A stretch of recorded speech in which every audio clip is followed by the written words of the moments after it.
চলবে গো।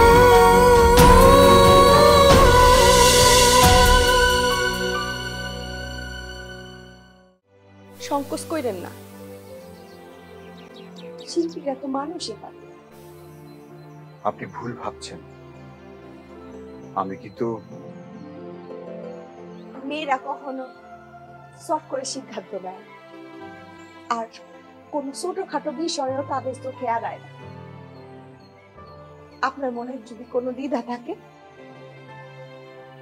তাই আমার মনে হয় আমাদের পরিচয়টা এখানে শেষ হওয়ার ভালো। আচ্ছা, আপনার মাথা ঠিক আছে? আপনি কি বলছেন আপনি কি জানেন? বিনা কারণে আপনি আমাকে অপরাধের কাঠগড়ায় দাঁড় করিয়েছেন। অকারণে? আপনি সত্যি করে কন্ত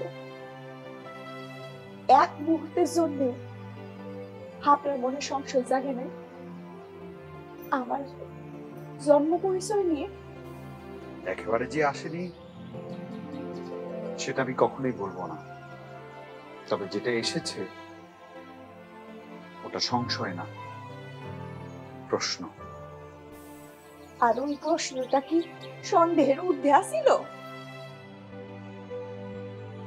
আচ্ছা ঠিক আছে, যা হয়েছে অনেক হয়েছে। দেখুন, আজ হয়তো কোনো কারণে আপনার মনটা অনেক চঞ্চল হয়ে আছে। আমরা না হয় আরেকদিন দেখা করে এই বিষয়ে বিস্তারিত আলোচনা করব। না, সেইখানে ভরসা নাই, বিশ্বাস নাই, সেই সম্পর্কটা আগানোর কোনো মানে হয় না। আজকে থেকে ভাববো না দেখা হওয়াই ভালো। আমারে ক্ষমা করবে, আপনি আর এখানে আইবেন না। ইন্দিরা,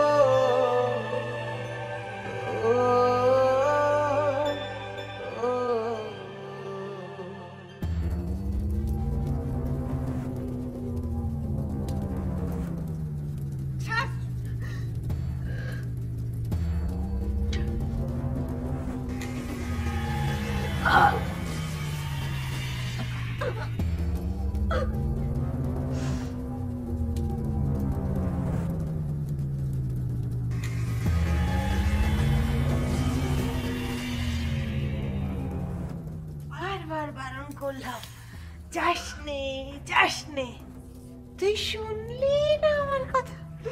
এখন কে জানে এই ঘাস শুকাতে কতদিন লাগবে, কত সময় লাগবে।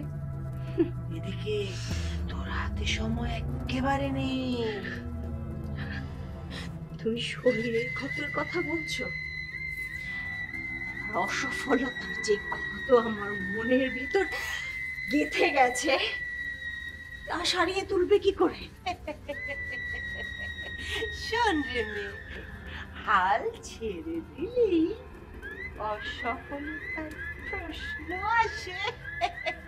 তাহলে কি ধরে নেব তুই হাল ছেড়ে দিয়েছিস? আরে আরে আরে, করছিস কি করছিস কি রে পাগলা? এই শরীরে এখন কোথাও যাওয়া যাবে না। না, আমি এক্ষুনি এক্ষুনি ইন্দিরা মাহিরার কাছে যাব। আমার উদ্দেশ্য কি, ওদের সবকিছু বলে দেব। হঠাৎ যদি পালক করে চোখে আসে পানি, স্তব্ধ হয়ে স্পষ্ট কথা